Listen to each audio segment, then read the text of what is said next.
Autopsy room মানে হচ্ছে ফাঁসি যাদের হতো সেই সব অপরাধীদের ফাঁসি দেওয়ার আগে এখানে শারীরিকভাবে পরীক্ষা করা হতো যে তাদের সব ঠিকঠাক আছে কিনা, তাদের শরীর হৃদকম্পন সব ঠিকঠাক আছে কিনা, সেই বুঝে তাদের ফাঁসি দেওয়া হতো। তারপর এই রুম থেকে যারা শারীরিকভাবে সক্ষম থাকতো তাদের এই রুম থেকে বেরিয়ে ওই যে ফাঁসির মঞ্চ আছে, ওই ফাঁসির মঞ্চে নিয়ে যাওয়া হতো এবং তাদের শাস্তির চরমতম কঠোরতম শাস্তি দেওয়া হতো। যে যত বড় অন্যায় করেছে সেই অন্যায়ের বিচার হয়ে এই যে ফাঁসির মঞ্চ, ফাঁসি কাঠে ঝোলানো হতো।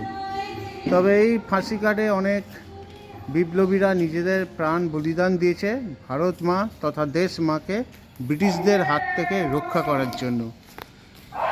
সেই সব বীর বিপ্লবীদের প্রতি আমার সশ্রদ্ধ প্রণাম রইল।